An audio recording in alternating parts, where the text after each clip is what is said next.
Hello everybody, so this is the first part of a video presentation in which my partner Alejandro Sabre and I will talk about the different space propulsion systems. Moving through any fluid or even through vacuum requires the application of Newton's third law of motion, which says that applying a force in a specific direction produces an equal and opposite force. In propulsion, this force is known as thrust and is generated by the propulsion system of the vehicle. As we've said before, and as you can see in the image, there are different propulsion systems that develop thrust in different ways.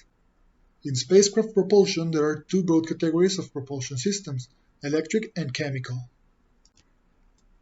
So let's start with chemical propulsion systems. This is the most common propulsion system, and roughly it is propulsion in which the thrust is provided by the product of a chemical reaction, usually burning a fuel mixed with oxygen. A chemical reaction combines two or more kinds of chemicals and makes a different chemical as a product. A commonly used reaction is combining hydrogen with oxygen to make water. This is the same principle as jet engines, which mix air and fuel, compress them, and finally burn them to produce thrust. The main difference is that the rocket cannot use air in vacuum, which is why it uses oxygen to produce thrust.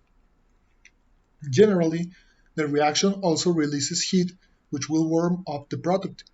Since when you heat a substance it expands, the heat produced by the chemical reaction in the rocket heats up its product and making it expand.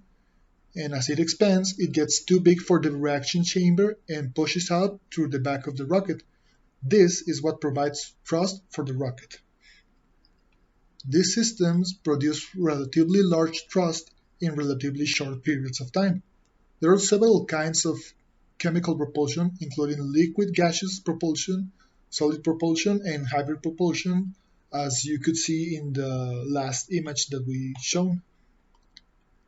Now, moving to plasma propulsion systems. Here we have the variable specific impulse magnetoplasma rocket, which is a plasma-based space vehicle propulsion engine. This engine has been created by the Ad Astra rocket company led by former Costa Rican astronaut Franklin Chang Diaz. It has no moving parts and is basically an electromagnetic chamber, which is an advantage over the other types of rocket engines. This electromagnetic chamber was born thanks to the ideal of looking for alternatives that will be less harmful to the environment.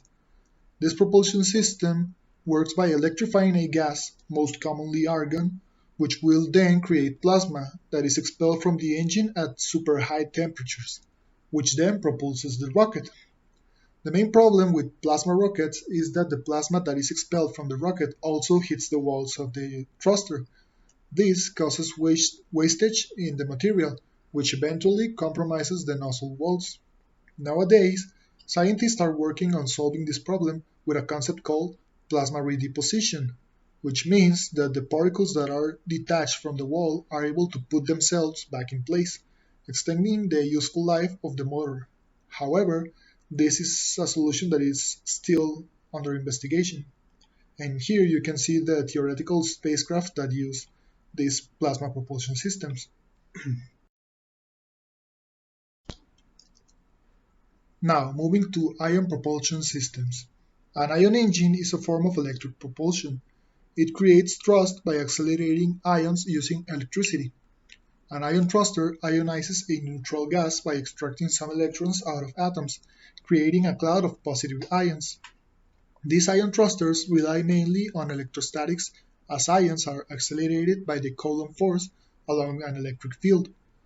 Temporarily stored electrons are finally reinjected by a neutralizer in the cloud of ions after it has passed through an electrostatic grid, so the gas becomes neutral again and can freely disperse in space without any further electrical interaction with the thruster. Some problems, or the main problem, is that ion thrust engines are practical only in the vacuum of space and cannot take vehicles through the atmosphere. This is because of two things. The first one is that ion engines do not work in the presence of ions outside the engine, and additionally, the engine's minuscule thrust cannot overcome any significant air resistance, So it requires chemical propulsion systems as at least inside the atmosphere. This would be everything, and the second part of the video will be posted by my partner Alejandro Sabre. I hope you find this video interesting and that you will like it. So that's all. Goodbye.